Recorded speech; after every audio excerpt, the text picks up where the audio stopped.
So, yeah, I'm here to talk about Huzzer, the tree-based generational mutating HTTP fuzzer. Just rolls off the tongue. So, about me, well, it's kind of been spoiled already. I'm a senior security consultant at Aura Information Security, powered by Cordia. Saskia, look at our poster. And I'm a weird guy in real life. You're not here to talk about, I'm not here to talk about me. You're here, I'm here to talk about Huzzer. So, let's talk about Huzzer. So yeah, first off, sorry about the title. I didn't just open a thesaurus and sort of pick every single word that sort of buzzwordy and sounded good. But two factors, so this is my first OWASP talk, and there's some pretty strong competition here, I can see, so I wanted to get my talk accepted, so I've thrown all those buzzwords. And the title does actually mean something, so what I'm going to do is, let's take the title and actually examine each word in turn, so we can sort of go over it that way, bit like a terrible study in philosophy or something like that. So let's go over the first word, fuzzer. So really quickly, what is fuzzing? Now, thank you Wikipedia for this. Like, I've seen this on every single talk about fuzzing. People just go to Wikipedia and copy paste that and slap it in. Probably should have some license here or something like that, but oh well.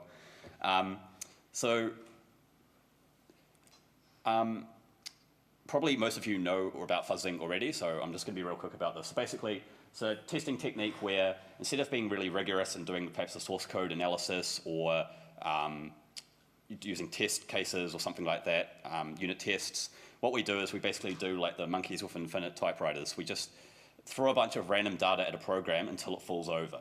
And that sounds really stupid, but it's actually surprisingly effective. And so, yep, software technique, often automated or semi-automated, that provides invalid, unexpected, or random data to the inputs of a program. So we want it to fail. And what does failing mean? So it could be as pretty simple as crashing, it could stop responding, or it could do something exciting. And what do I mean exciting? Like, it's a catch-all for any sort of like target-specific failure case. So, for example, something crashes, but in this case, it's like Tesla's fancy new smart car because someone's exploited some 3-year-old vulnerability in some web app on it or something like that. So what can we fuzz? File formats are an obvious sort of choice. So we'll take an existing file format, look at the standard for it and generate or mutate existing test cases, which I'll go over shortly, and we'll throw it at a program until it falls over, which is a very technical term, I know. So Office file formats, images and sound files are common targets, and those are the source of many common vulnerabilities that we know and love, especially targeting things like Microsoft Office or Flash or PDF Reader.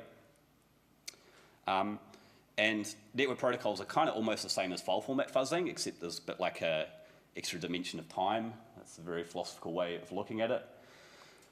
And it's not just for serialized data, so things like system call interfaces or hypercall interfaces can be fuzzed.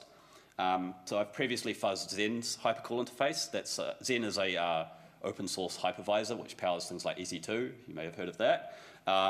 It just uses dumb fuzzing, but that's also really effective. It's basically anywhere where user-controlled data is processed in privileged context. So privilege doesn't mean, oh my God, I've got root. It just means, like as a remote network attacker, for example, just getting execution on a machine is any user, any desktop user would be a great start. So why would you do fuzzing instead of all that other testing methodology that I said before? So it is still surprisingly effective. It's a really easy way to get CVEs. Gets you t-shirts too, thanks to Nginx. I haven't got any bug bounties yet though. As my fellow co-workers remind me every day when they get $1,000 for finding some cross-site scripting or something like that. And meanwhile, I've spent a year on some dumb thing and got a t-shirt out of it. But you know, you don't do it for the rewards, right? And in a network situation, just a crash alone, this is kind of an important point, just a crash alone is a denial of service, obviously, and that's a potential security problem. So if word crashes, okay, it's annoying, but assuming they didn't get remote code execution through that, it's not really a security problem. It's loss of availability, but that's not a problem in that case. In a network server case, that is a problem. Availability is important. So crashes that might not otherwise be interesting in terms of security, where you might not be able to get code execution, are still important in network services where availability is a concern. And so it's actually kind of easy compared to things like code review. Fuzzing is a lot easier. It's not quite as easy as throwing your project at a static analyzer like Coverity. And dumb fuzzing. So dumb fuzzing means that so basically you could start all the way from just purely random data, and some programs you can cat dev view random into them and they'll fall over. Some ancient Unix tools, that sort of thing, that are amenable to taking input from standard input. But there's a scale in between like dumb fuzzing, smart fuzzing, and instrumented fuzzing, which I'll sort of keep touching on for this talk. But sometimes just throwing the dumbest data out there will still make things throw over. And it's fun for some definition of fun. Now that you can't mine Bitcoin or whatever through your amazing PC, you can do this instead and mine CVEs, kind of. You could look at it that way.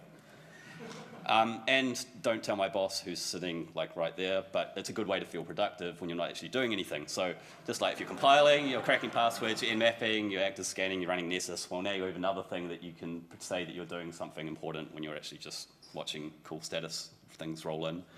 I'm not sure what web developers would use in place of compiling. It's probably trying to look for Rails documentation or crafting dot files in a Git repository, I don't know. So let's look at another word, generational. So like I was saying, fuzzers can mutate or generate. So mutate means you take an existing test case, an existing sample file, and you modify it. And I'll get back to exactly what modifying means in that case. And then there's generation, the synthesizing messages from scratch. So there's a trade-off between these two approaches. Mutation's easier, but you need a wide case of test cases to actually exercise all of the functionality of your target. So if you're Google, for example, this isn't a problem. You have the entire internet in your data centers, apparently. So you have all the weird PDFs and all the weird Word documents you'll ever need. So I'm a bit jealous of them in that case. But generation is harder. It means you actually have to understand the file or the protocol that you're trying to fuzz. But it means that you can actually get a better understanding of making sure that everything in the target is being exercised properly. But that's a slower process, of course.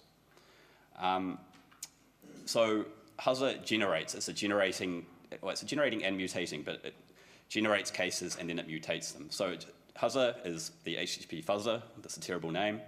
And it generates HTTP requests or responses from scratch.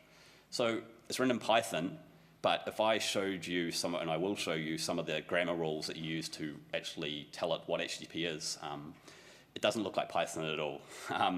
So it uses domain-specific language. And what I mean by that is kind of like how Ruby, for example, with Rails, Rails exercises, and you guys probably know way more about Rails than I ever will, but it exercises all of the weird sort of wonderful functionality of the language that lets you do dynamic things like create entirely kind of new control structures or that sort of thing at runtime.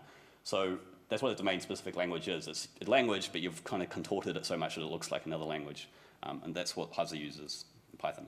So you take through, if you have a RFC, for example, which request for comment, which is sort of the internet standard way of describing open standards, what you can do is you can take that documentation, convert it to this language, and you have a generator. And I've used capital G there on purpose. You'll see that generator has a specific meaning in the case of Huzzer. So let's take, for example, a sample. So here's a snippet from an HTTP RFC, which defines the values that can be used in transfer encoding message headers. So this is really exciting. So let's just look at the first part of this. So this basically says a transfer coding can be chunk, compressed, deflate, gzip, or an extension. So what we do is, what I'm showing here at the top is what is written in the RFC, and at the bottom is how you write the rule in Huzzer, so it can generate, arbitrary test cases from the RFC sort of grammar. Python functions, this is kind of getting a bit super nerdy, but Python is an imperative programming language, so it has side effects and functions. And what we want to be able to do is express these rules and let them, we need to control randomness and side effects, basically. So in the process of turning Python into this ridiculous RFC writing language thing, you need to make sure that when you're actually writing these functions, they're not actually being executed when they're loaded by Python. So let's say, for example, in this case, for example, the transfer coding is one of those 4 or 5 different options. So the way we write that in Huzzer is we say I won't go into detail here, but we basically take the random number generator object and we tell it to make a choice out of these tokens, there's 4 tokens there, or use the another grammar rule. And so we need to be, it's kind of an annoying thing, but we need to make sure that, for example, that our random number generator doesn't get called before, it doesn't get called at load time, it only gets called when we're generating messages. This is just an interesting side effect of Python. Some of you might get that. And so basically I should have written this in Haskell is what I'm saying, because then what I'm effectively doing is, if you know Haskell, you've got the state monads. Basically, you see there lambda st. Basically, what I'm doing is passing around state explicitly so that I can control when a function actually does something. This is getting way off topic. Anyway, so here's another rule. So this one's a bit more interesting. So we've got a token. So this describes the transfer extension thing. So it's a token followed by 0 or more transfer parameters, which are separated by semicolons with optional spaces. That's what all that means. So we need a token, and then we have these meta sort of generators. So these take generators themselves and then let you express things like repetition or optional features. So in this case, the 0 or more, the star notation there in blue at the top turns into maybe multiple, which kind of reads kind of nicely. It's a bit wordy though. This is the kind of gross part of the fuzzer that you have to explicitly specify the configuration for each rule. I won't go over that. And then we say, for example, that blue part, so it's optional white space, semicolon, optional white space, transfer parameter. And just speeding along here, so here's the last part of the rule. So we've got a token, what's called bad white space. I'll let you leave it to the imagination why it's bad. And the last thing here is token or quoted string. So once again, we've got the whole random number generator picks a random thing for us. So what we can do is we've converted this RFC grammar into a set of, I mean, that is Python. It doesn't look like Python, and I mean, it doesn't actually do anything. It's just defining a bunch of functions that, well, it's defining functions basically using lambdas. And what these functions do, I call them generators. So basically, they take a state in and they'll return a tree of elements. That sounds really stupid. Okay, let me explain what I mean with some pretty diagrams, perhaps. Let's skip that. So basically, I've taken the entire set of HTTP RFCs and written them in this silly domain-specific language. Refers to quite a lot of RFCs. So these are all RFCs that have something to do with HTTP. And so there's esoteric stuff in there, like date formats. Like date formats will go all the way back to 3-digit RFCs, which I don't have there because it's kind of too embarrassing. But the core RFCs for HTTP is the 7230 to 7235 range. So there's a big bunch there. The old one is 2616. That's now out of date. There's a bunch of stuff there for all these sort of esoteric HTTP features which don't really get used, but in the case of fuzzing, you want to make sure that you're exercising them. So these are some of the headers, for example, that the fuzzer understands and will, try to generate. It's got ones that we all know and love, like connection, date, and cookie. But it's got some esoteric ones, and it's actually got some that are entirely proprietary. So there's some that are standards, but they're not actually RFC standards. So that's things kind of like, well, WebSocket is an RFC standard, but it keeps changing standards every single week, it seems like. All the X headers are obviously sort of like ad hoc, not ad hoc, de facto headers, so de facto standards. So once again, I want to implement as much as I can. So I've implemented Huzzer to generate all of these headers. Okay, so mutating. So Huzzer does all of your usual tricks for what I call message elements. So I've kind of gone on about this in the wrong order, but when I say message elements, I mean, for example, the strings and integers that get generated as part of the generation process. So if you understand how numbers are represented in binary, you'll understand what I mean by interesting random choices. So what the mutator does is it takes a generated test case, and then it fiddles with it a bit more to make it even more interesting. Because sometimes when you read a RFC, you actually implement it too strictly, and you want to be loose. So if something says you may do this, you want to do it 50% of the time. If something says you must not do this, you probably want to do it 20% of the time. So if something says you absolutely must do something, you do it 10% of the time. So you kind of have to be devil's advocate, and you have to be that annoying developer who doesn't read the spec properly and does all these edge cases wrong. So replacing integers with interesting random choices basically means replacing them with numbers that are likely to trigger sort of like memory corruption bugs. I won't go into this too detail because I'm already running out of time. Wow. So other mutations we use is like dropping characters, inserting random characters, offsetting characters by random amounts, through ASCII, and moving characters around. And my favorite and the most effective in all of this is repeating. And that kind of makes sense because binary protocols like,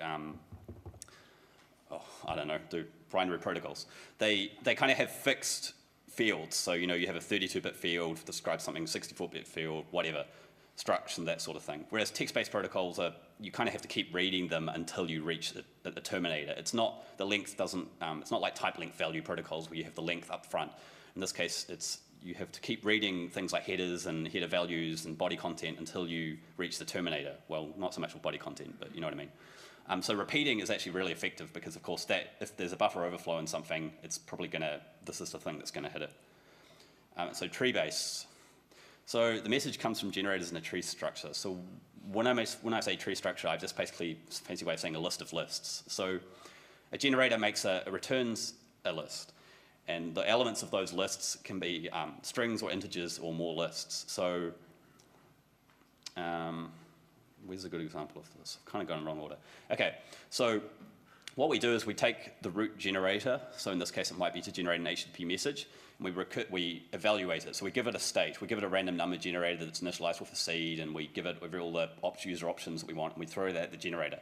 And it spits out another part of the tree structure, so a list. And the elements of those lists might be, actual strings and integers, or they might be even more generators. And we keep recursing down this tree. We keep calling, every time we see a generator, we keep expanding it out. Those generators represent dynamic randomness. Everything else in the tree is static at that point. This is probably not making much sense at all, so let's just move on to some examples, hopefully. So here, for example, is this little tool I've creatively called gen, which basically lets you explicitly specify a generator. So in this case, we've got the HTTP root gens message generator. I've passed it in a parameter called request, and I've given it a seed 1, 2, 3. So it will take that generator, tell it to generate, it will seed the random number generator of 1, 2, 3, and it will tell it to generate a message. And here it is out here. So this is a pretty, for fuzzing standards, this is a pretty standard kind of, it looks good for HTTP request. It's pretty readable. You can see it's got some fancy syntax highlighting for special characters and stuff.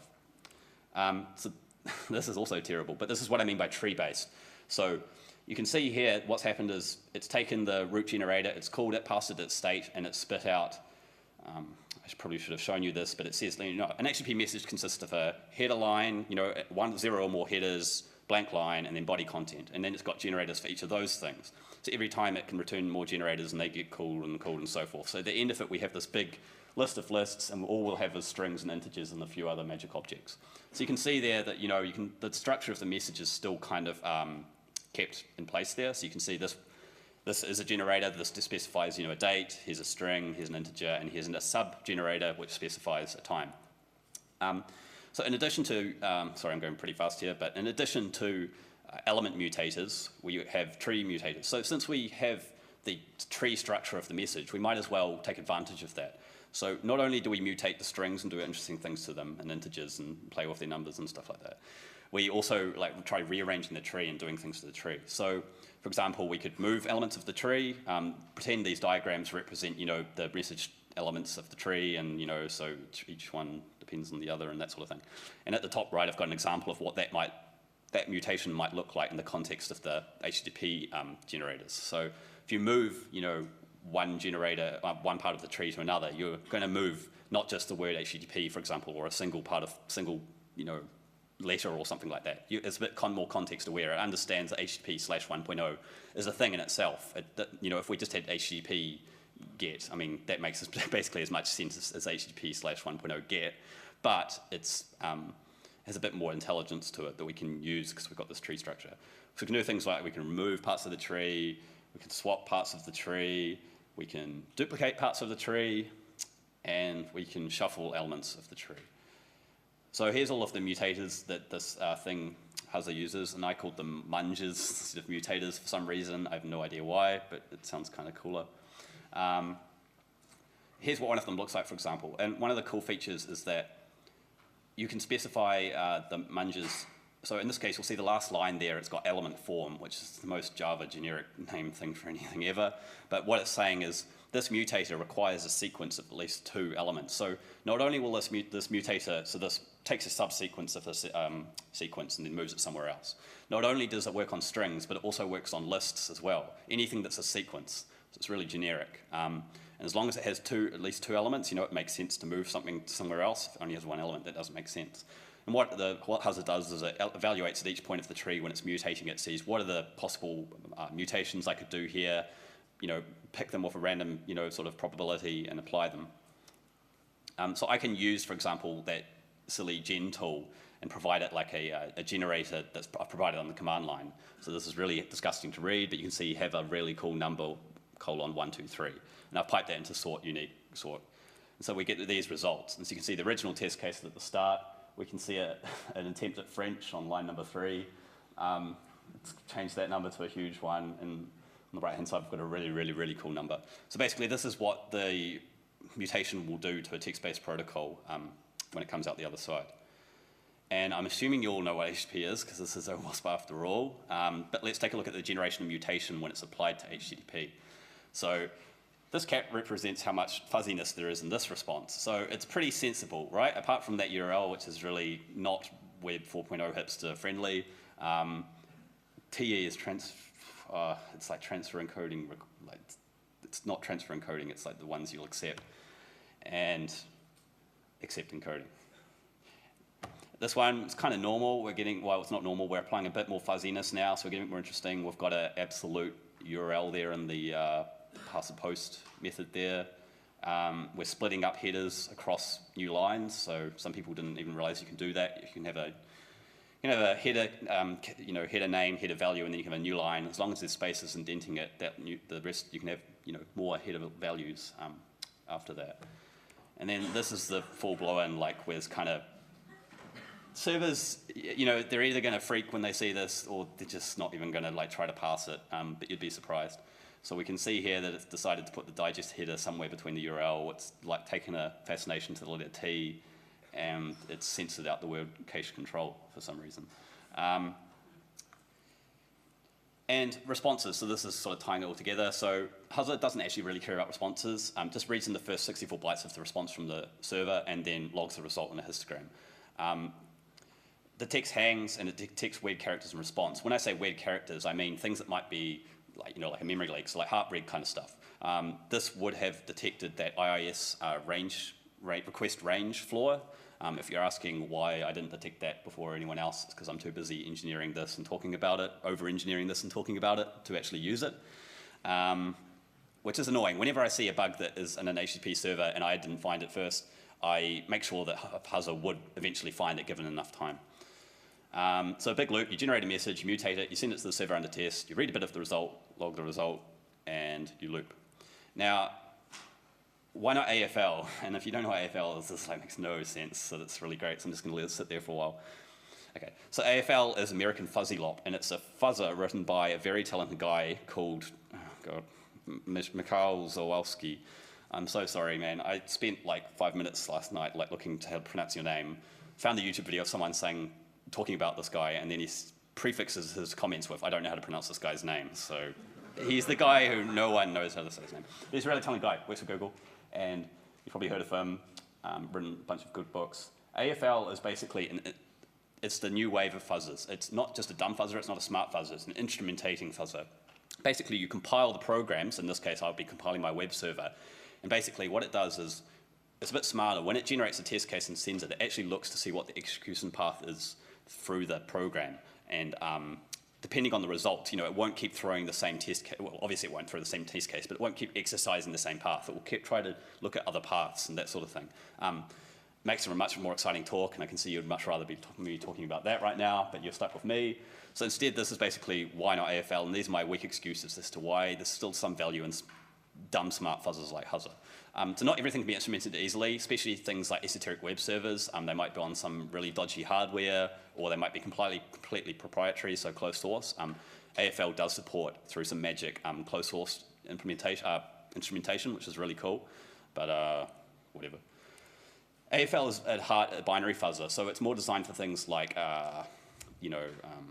Word documents, that sort of thing, PNGs, image files, things that browsers use. It does support text-based protocols using things called dictionaries, but you have to kind of prepare it with a bunch of data. And because I'm jealous, that's why you shouldn't use AFL. So I'm going really fast now. So the process is you pick a target.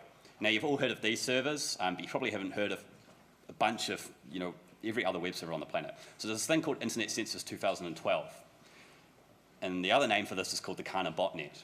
And the reason why is because what these guys basically did, or these people did, and they're unknown, is they basically cracked a bunch of telnet boxes and used that botnet to basically scan the internet for research purposes. So it's kind of like hacking, ethical hacking for research purposes or something. And they've done really cool diagrams. So this is a diagram showing them scanning, they're scanning the internet. They're doing it like once every, whatever that is, 15 minutes or something, and seeing how many machines they get, responses they get back. And you can actually see it moving off the time zones. That's really cool.